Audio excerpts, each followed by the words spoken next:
gentlemen, mesdames et messieurs, bienvenue sur scène, Ian McDiarmid!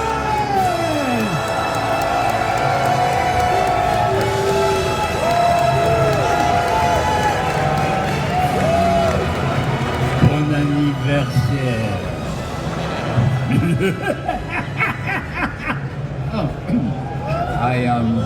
I always do that when I wear a hood.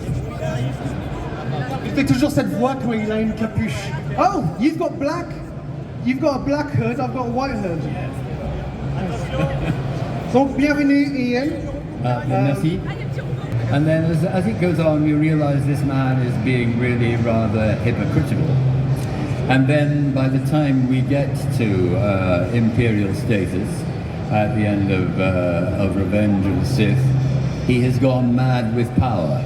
And what's interesting about it is, just from my point of view as an actor, is portraying somebody who's always wanted to be the most powerful creature that ever lived, but he plays a very long and subtle game to get there and uses, wait for the surprise, democracy to achieve his horrible authoritarian ends. And frankly, there's a lot of that about. Donc il y a beaucoup de authoritarianism, je ne sais pas comment on dit ça, mais en ce moment les États-Unis ressemblent un petit peu au monde de Star Wars. Et une des choses qu'il adorait, c'était jouer la dualité entre le sénateur et le Empereur. Mais bien sûr, le sénateur savait qu'il jouait un long jeu. Tu vois, il savait qu'il voulait être empereur de l'univers. Et donc, en tant que comédien, c'était un plaisir. Voilà. Il y a des questions pour le... Oui, bien sûr. OK. We'll go straight for questions. Hello, very nice to meet Hello. you. Yeah. Here's my question. What was it like to play in movies like Sleepy Hollow from Tim Burton and The Lost City of Z by James Gray? Can you just give me that again? It's just I'm a little difficult to hear. Your English is good. So he's asking about what was it like to play in other movies like Sleepy Hollow? What was the transition? C'était comment la transition entre, disons, Star Wars et jouer Sleepy Hollow? Parce qu'il est connu pour Palpatine. Well, yes, I mean, I'm an actor. I like to do lots of different things. And usually when you finish one job, you hope the next job will be as different as the last one. And you never quite know what it's going to be. And Sleepy Hollow was a good example. He was a sort of terrified doctor. So to go from, you know, the biggest monster that ever lived to a terrified doctor is a big contrast. That film was fun too, because there were lots of other actors I knew very well, and we all had a ball thanks to Tim Burton and of course Johnny Depp. So it's true, every time you do something and something else is different, and maybe with more of a comic edge, i.e. funny, you know, that's very rewarding. And I just like to do as many different things as often as possible. Quand tu es comédien et acteur, c'est toujours un plaisir de jouer des autres personnages. Et donc dans Sleepy Hollow, c'était un docteur qui avait un peu la trouille, et il y avait un peu d'humour, donc c'était complètement différent à Palpatine. Et aussi, Ian McDiarmid, il vient d'une carrière de Shakespeare, il a fait plein de Shakespeare. I don't know how many Shakespearean plays you did before you even entered the screen, but you were pretty renowned on the Shakespearean world. And I was a member of the Royal Shakespeare Company in Stratford-on-Avon for a long time. And if once you got that, as it were, after your name, people think you're a Shakespearean actor. It's a little more complicated. How many different characters in the Shakespeare catalogue have you played? Yes, well, I've gone from the magician Prospero to various other parts, and I suppose the one that I always have a longing to play, Claudius in Hamlet was another play. He's not a very nice person, but you can see his point of view. But the one that awaits me, I hope one day, no plans yet, I'll let you know, that excites me the most is King Lear.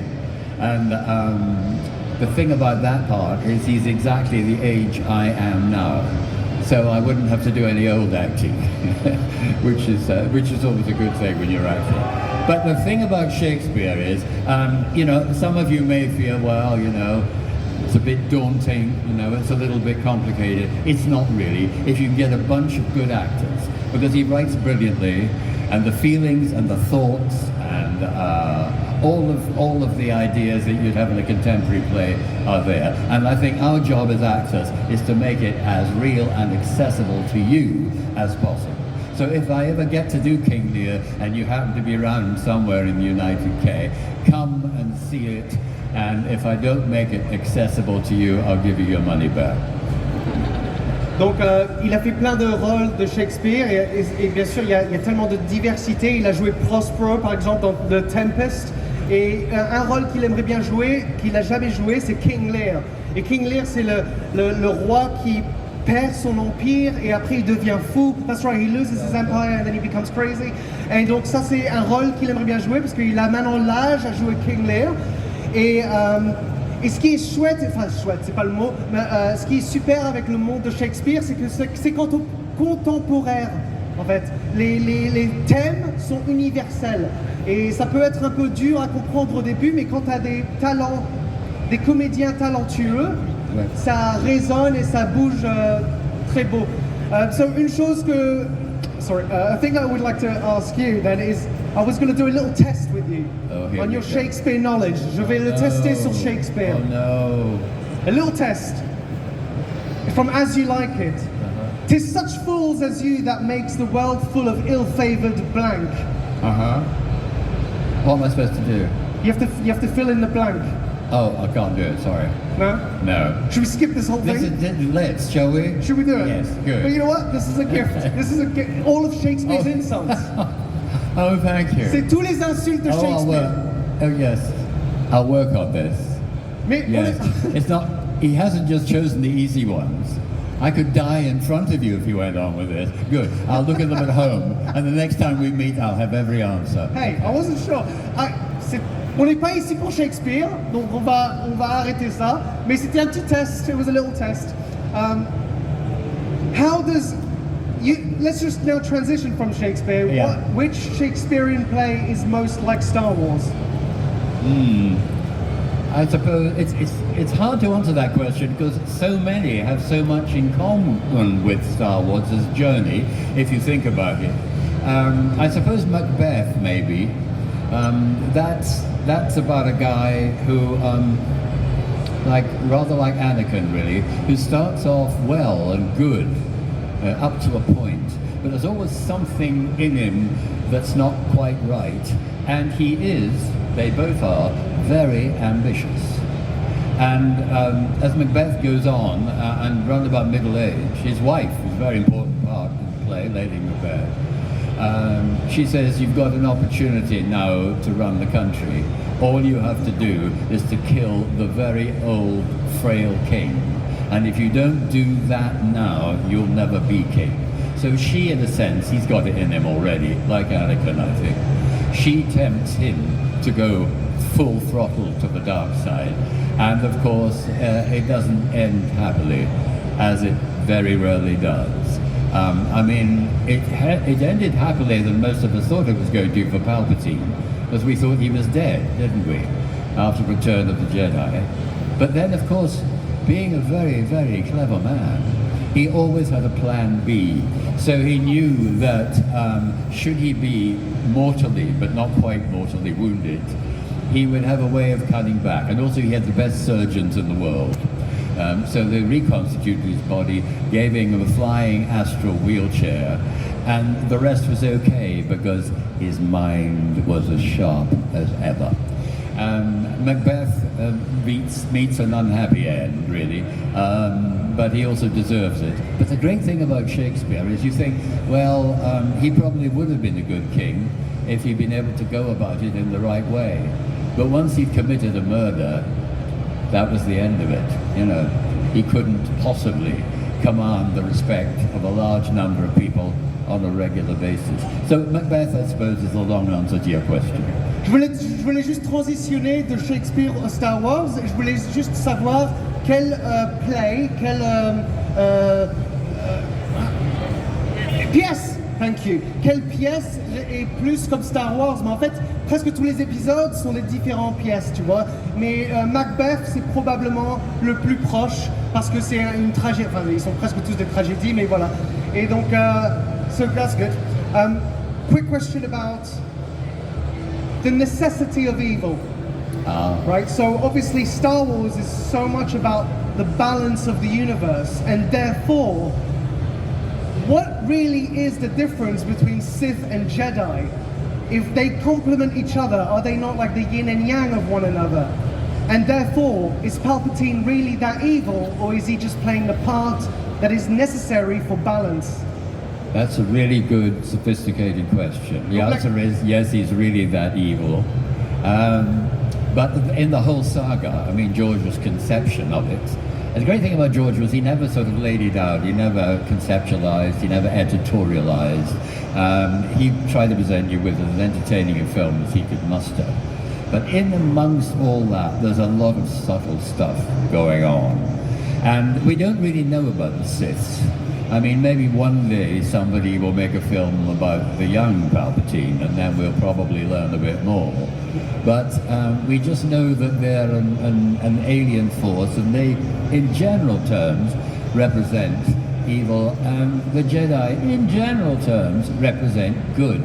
But, you know, one reason you like all that is that we're all neither one thing nor the other. I mean, we hope we err on the good side rather than the evil. But, you know, back to Macbeth again, sometimes it's quite easy to do, to go to that side. But I don't think, see, as far as I could work out, and you know, I didn't do those films in order, as you know. So every time, thank goodness, George asked me to come back, or JJ asked me to come back, I had no idea what the character was going to do, because you don't get a script until the last minute. I didn't mind that. I thought that was quite exciting. So it meant that I had to think fast about any kind of character development. But I think he was, the Sith are not, I mean, Sith is of course an anagram. I think you've probably worked that out. So that sort of sums up everything that Palpatine and his pals were. But it's interesting too, in the real world you can start by doing evil and end up being good. That's more difficult probably. But it's easier to, as it were, do the other thing the other way around, because apparently power and money corrupt. Do that. Yeah. Donc là, j'avais demandé la question que c'est quoi vraiment la différence entre un Sith et un Jedi, parce que bien sûr les Jedi sont les bons et les Sith sont le mal, mais ils ont besoin des deux en fait. Si l'univers de Star Wars est à propos de la balance dans l'univers, les deux ont besoin d'être réels, ils ont besoin d'exister. Donc est-ce que vraiment Palpatine c'est un méchant ou pas? La réponse est oui, apparemment, c'est un méchant. Est-ce qu'il y a des questions? Yes. What was your favorite moment as Palpatine? There were a few of those, but the favorite one, to be honest with you, was the scene in the opera.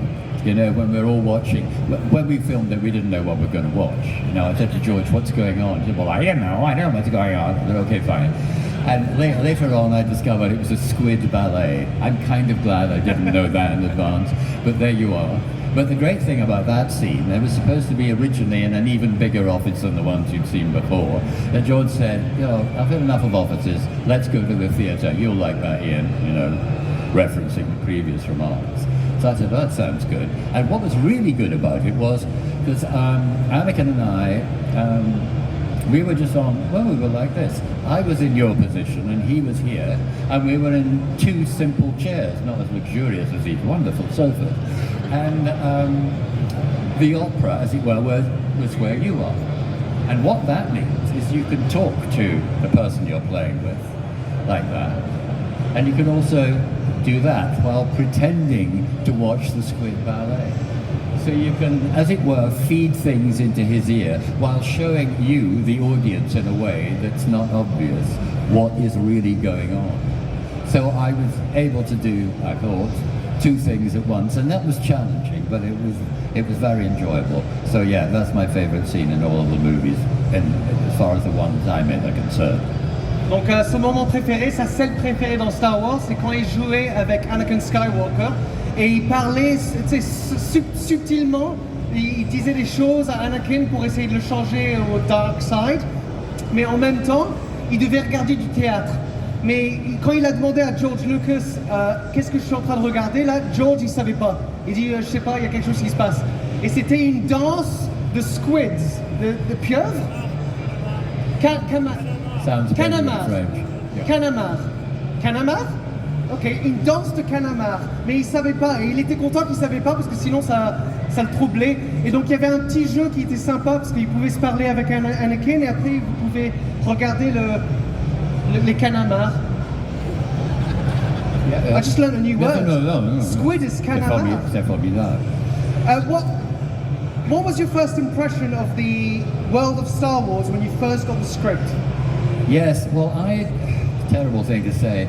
I had seen the first movie, you know, New Hope as it later became, and I thought that's great. That's just like the movies I used to go and see on a Saturday morning when I was a kid, you know. So from that point of view, I enjoyed it, never imagining it would have anything to do with me apart from that.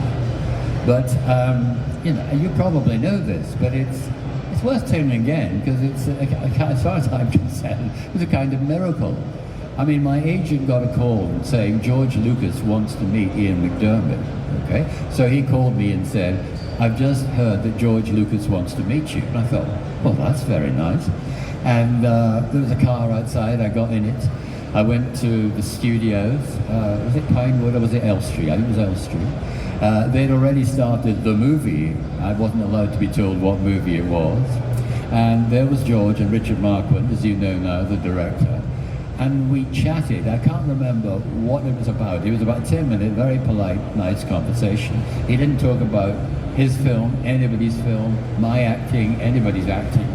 And he said, thanks for coming. And then as I left the door, opened the door, and I heard him say to Richard, he says he never said this, but I heard it, great nose.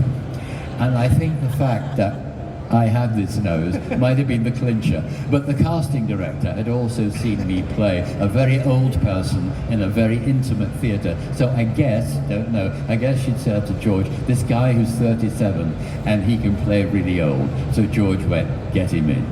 Because it was originally supposed to be played by an actor who was very old, but also, sadly, very uninsurable. So that was my first encounter with Star Wars. And then I got a script with a completely different title, and I saw that it wasn't a bad part. And then I went into makeup, and you know, and 4 hours later, I emerged as this creature, and I'd fallen asleep. Nick Dudman, brilliant makeup artist, he said, the best thing I said, how can I help? Is there anything I can do? He said, yes, you can fall asleep. I was, 4 a.m. I said, well, I could probably manage that. So when I woke up, I saw this horrible face in the mirror, and I screamed. And I was every time I look in the mirror, I always scream. Even, though I'm the real age, it gets worse. But that's by the by. When I saw the face, I thought, oh, I have to find a voice that goes with that. So that's what led to me digging deep into my entrails to come up with something that matched that face. So the costume and the face inspired the voice. You didn't have the voice before? No. Okay. No, it was exactly that. And Clive Revill, who very sadly died recently, who was the original voice in Empire Strikes Back, and he didn't really know. George told him even less than he told anybody else. And later on, he was amazed to discover that he knew he wasn't going to be on screen because he wasn't filmed, but his voice came out of this actress in a sort of monkey mask. So it's always been a long journey. But I had the good fortune of actually seeing my face and get down. But when I was filming it,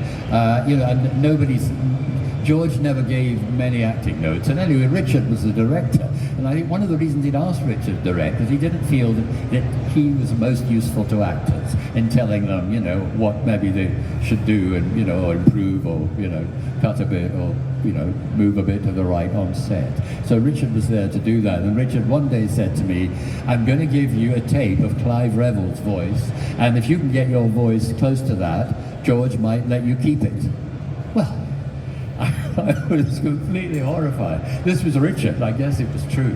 And anyway, I listened to Clive's voice and I thought, well, if Clive had seen the face that he might ultimately have become, he was a very brilliant, versatile actor, he certainly wouldn't have used his own voice. So he would be doing something along the lines of what I was doing.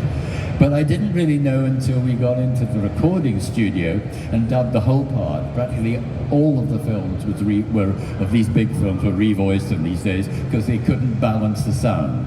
I mean, and also sometimes being in a sound studio is a bit like this. You're always competing with some other kind of noise, and they couldn't simply identify single voices. Now they can. It's a big improvement, let me tell you. And I was in the recording studio with George, obviously, and Steven Spielberg and Kathleen Kennedy, who I met for the first time. Very exciting, very nerve-wracking. Well, they couldn't have been nicer.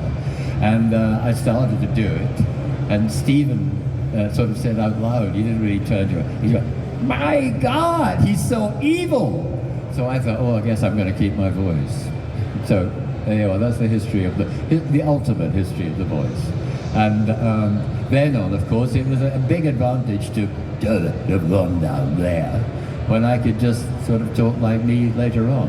So that was another, character development that I knew nothing about. Je vais pas pouvoir traduire tout là, mais I said I don't think I'll be able to translate all of that. Why not? I'm going to try. No. J'avais demandé en fait au début c'était quoi sa réaction quand il a reçu le texte pour la première fois. Et il avait déjà vu Star Wars, donc il avait déjà confiance que ça allait être un bon film. Et quand il a fait l'audition, la chose qu'ils leur ont dit, quand il a reçu une note, et c'était un superbe nez. Il avait un superbe nez apparemment. Et en fait, il a trouvé la voix quand il a reçu tout le maquillage. Donc, moi, je croyais qu'en fait, il avait déjà la voix. Mais en fait, non, c'est la voix qu'il a trouvée après qu'il est... En fait, quand il était dans le maquillage, il a pu s'endormir. Donc, il s'est endormi en tant que Ian McDiarmid. Et après, il s'est réveillé et il était Palpatine. Il y avait tout le maquillage et tout ça. Et il a eu peur. You actually were scared, right? You jumped when you saw yourself. Yeah, exactly. I couldn't believe it. It was a horrible sight. It still is. And so, et donc il a trouvé la voix quand il s'est vu. Et au début, Palpatine n'avait pas une voix qui ressemble au visage de Palpatine. C'était une voix assez normale. Et il savait que le comédien n'allait pas jouer cette voix s'il avait vu à quoi ressemble Palpatine. Donc lui, il a fait la décision de changer la voix en fait. De changer la voix. C'est Patrick Bruel ça? What weird reference. Donc voilà. Il y a une autre question? Oui, monsieur. Hello, my lord. Can you act the scene when you become Emperor? What, now? Yes. No, you have to pay me, and you haven't got... Encore sacristics. And I don't accept checks. Il a demandé s'il pouvait jouer Palpatine sur scène, et bien sûr que non, parce qu'on le paye beaucoup pour faire ça. Donc non. Il y a quelqu'un qui a une question? Oui, monsieur. I was wondering what was it like to transition between Palpatine to the Emperor. You said in episode 3 there's the transformation between the two characters, and it's one character, but what would it like to do the transformation? Yeah, can you tell us a little bit more about your transition from one character to the other? Un petit peu plus sur la transition entre les deux personnages. Yes. Well, the thing is, of course, as you know, he was always the one character. Even when I was playing the senator at the beginning, he was underneath. And George said a very interesting thing, George Lucas, when we were, you see, he said, he wasn't very good at speaking to actors. He gave me lots of help. And in this particular way, he said, you should think of your face, Ian's face, as Palpatine, we didn't know, he was going to be Emperor, but as Sidious's mask. So in other words, all of this that you still see, and indeed the voice, and indeed the eyes, that was the most helpful bit of all, I should see as if there was something inside me that was wearing that. Now, that sort of note for an actor is just amazing. You think, yeah, I know what you're doing. It also meant, not that I was going to anyway, I didn't have to do sort of sly bits where you thought, anyway, you all knew I was going to be Emperor in the end. But I'd have to do sly evil bits. I could just make him even more straight, even more charming, even more with a nice sense of humor, even more getting on with everybody and being so loyal to the princess. And I was going to do that anyway, but actually getting that image from George was enormously helpful. Une des choses que George ne faisait pas avant, c'était donner des notes aux acteurs. Il n'avait pas de confiance. Mais un jour, il a donné une note qui est Au lieu de penser que tu mets le masque de Palpatine, en fait, c'est son visage à lui, c'est le masque de Palpatine, tu vois. Il n'y a pas de différence, il n'y a pas une transition entre les deux, ils sont le même. Donc quand il joue le sénateur et il est loyal à la princesse, il sait qu'il y a toujours Palpatine à l'intérieur, tu vois, caché. Donc il n'y a pas vraiment une différence. C'est un petit peu un jeu, mais pour lui, il n'y avait pas de transition. A little thing. There was one moment, I think you all probably remember it, when the Sidious Palpatine inside escaped when he was just being, you know, the politician. And that's the scene where Anakin is a little bit slow to kill Count Dooku. And so, and people ask me to do this all the time, so I won't charge you for this. We did many takes when I, you know, persuading him to kill Dooku in a very sort of, you know, straightforward politician-like way. And then on the nth take, I went, do it! And George went, that's the one. Because, you know, a little bit of what you were going to later see had escaped. I hadn't thought of it like that, but, you know, it was great. And that's an example of a happy accident happening in the moment on set. And if you can edit them, they're always the best. Un des moments qu'il a adoré, en fait, c'était une sorte de transition. C'est quand il jouait en tant que sénateur et il invoque Anakin, il dit à Anakin, tue Count Dooku, allez vas-y, tue-le. Et il y a un moment où la voix sort et il savait pas qu'il allait le faire, en fait, c'était sorti. You know that moment when you do it came out as Palpatine, did it surprise you? As in like, because yes, you didn't know it was sort of half joking because we'd done it so many times, you know. Right. And it was a little cheeky of me to do it, as it were, and it just, and I thought, well, I'll have to do that again. That wasn't right. But you know, George immediately sensed that something had happened, and it didn't mean he was going to use it in the final, you know, edit of the film, but he did. So it was. Yeah, I mean, ultimately you had a few takes where you said it as you wanted to say it. Yes, exactly. Well, you see, it was never going to stop. I was going to do it again. So Ian was slightly, you know, losing my patience. I'm an actor, you know, we do things over and over again. But and he said, you know, always trying to do it in a different way. But the one I thought was probably least successful as the Chancellor turned out to be most successful because of what we've just talked about. Let me ask you, what challenges did you come across having Palpatine underneath your skin, Ian McDiarmid? Like, because you learned so much about the manifestation of evil, essentially that's what Palpatine is. Yes. So he, after being with him for so many years, he is in you. Yeah. So how do you play with the relationship that you have within of Palpatine and Ian? Comment est-ce qu'il joue à la vie, au jeu de la vie, en tant qu'Ian, parce que ça fait tellement d'années qu'il a joué Palpatine, que Palpatine maintenant existe en lui. Et donc comment est-ce qu'il peut réconcilier la façon dont il s'engage avec la vie en tant que quelqu'un qui a aussi un peu de evil en lui, un peu de mal? Well, it's true, I think, that most actors really like playing bad guys. You know, particularly British actors, I think. There's something, don't quote me, I know you won't, there's something releasing about it, I suppose. Also, a friend of mine who's actually with me today, I watch a lot of politics on television. It's not the politics I watch, it's politicians. And he says, how can you watch all that stuff? God, they just go on, they say the same things, they lie, and so on. But I suppose as an actor, I'm sort of observing how many different ways people can not tell the truth. You know? People can, as it were, go down a path that you think, no, that's not right. And I dare say I'll put the TV on in the room tonight and see somebody on CNN or BBC or something, and I'll think, that's interesting. I don't believe a word he's saying, but I see what he's doing. So as an actor, that's always been interesting to do. But I used to get parts before I played Palpatine that sort of encourage you to explore that sort of thing. I suppose the most obvious one was Satan in Milton's great poem, Paradise Lost. And he is the fallen angel, of course. And, God kicks him out because he's in danger of becoming too powerful. And Satan never forgives God. And then we're back to Revenge of the Sith. He spends his whole time trying to get back at him, seeking revenge. And that's another, we haven't talked about that yet, but that's another quality you notice in politicians.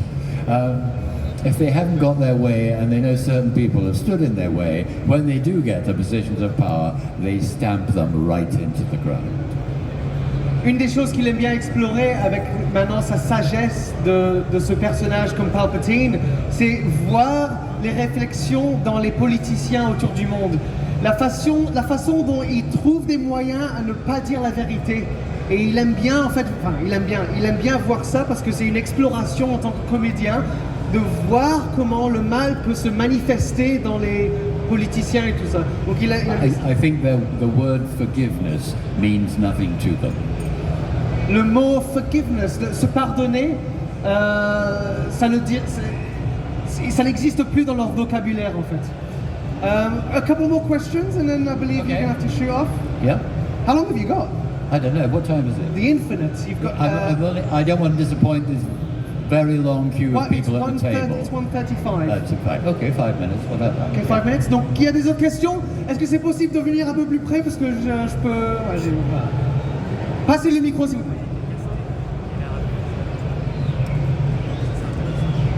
So you played the greatest evil on all the Star Wars, and if you had the opportunity to play a good side character, which one would it be?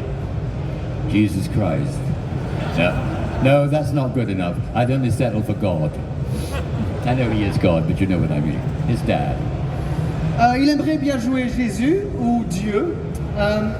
J'ai oublié de traduire ça, mais il a joué Satan dans une performance de Paradise Lost, Paradis perdu par John Milton. Donc, yeah, so you actually play Satan. You'd like to play God. You'd like to play Jesus. Yeah, you know. I mean, I'm up for anything, really. You know. Why not? Il y a des autres questions? Yes, monsieur là-bas. Do you ever like to think that you put your Shakespearean work into the role of Palpatine? You didn't hear that at all. Tu peux répéter? They're not switched on. No.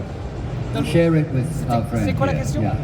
En fait, s'il a mis ce qu'il a appris dans le rôle de Shakespeare pour Palpatine. Okay. Hello. You're switched on. Yeah.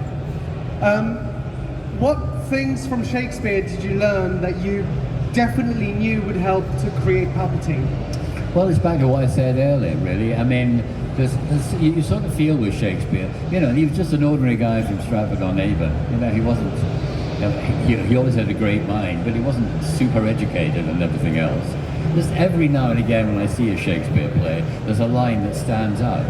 And you think, yeah, well, he really knew about human beings, didn't he? So I wouldn't pick any one particular phrase. I would just say, you know, the greatest, and aren't we lucky to have him in English, the greatest playwright who ever lived, is just full of clues about how to live your life and how to avoid certain things, but how to, more important than that, how to embrace certain things. So most actors would say, you know, that those who work on stage primarily, that Shakespeare is the great teacher. Il n'y a pas vraiment une chose qu'il a appris de Shakespeare. Il y a plein d'indices dans tout le travail que Shakespeare a fait. Donc, Shakespeare est devenu un professeur pour pas seulement lui, mais tous les comédiens en Angleterre. C'est un homme qui est assez normal, mais qui a trouvé une façon de trouver l'universalité de tous les thèmes que les humains vivent. Et c'est une chose que lui, il a appris, quoi. There's a phrase that I once came across, I think it's Manly P. Hall, who said, "Those who do not know that the Prince of Darkness is the same face as the King of Light knows not me," which I think was in reference to God, as in, how can you have Sith? You can't have Sith without Jedi. You can't have Yin without Yang. Exactly. Yes. So therefore, let's say you see the rise of authoritarianism and lying politicians and cruel politicians, and yet you know that they are a necessity for balance. How does one manage to live life with that. Yes, and the interesting thing about empires, you know, there's a few of them about. I just mentioned the obvious one, the Russian Empire. I won't get too contentious by giving you a list of others. They always collapse from within. Maybe it'll take a long time, but it's usually the person himself or herself, or the people, the yes men or women around her, who conspire to bring down what they supported in the first place. Now we're back to Star Wars again. That tends to be what happens to an empire. So it's always comforting to think, you know, maybe one day it won't happen, but I don't believe that. In an authoritarian regime, one day it'll fall apart and something better will emerge. Donc une chose que je lui avais dit, c'est qu'il y a une phrase que j'ai rencontrée un jour, ça se dit pas ça, mais ceux qui ne savent pas que le prince des ténèbres est le même visage que le roi de la lumière ne me connaissent pas. Et en fait, c'est la dualité de Dieu, en fait. C'est le yin et le yang, le Sith et le Jedi. Et donc, si on a besoin des deux, comment est-ce qu'on peut vivre dans un monde où on voit des politiciens qui deviennent cruels et tout ça? Comment est-ce qu'on peut faire ça?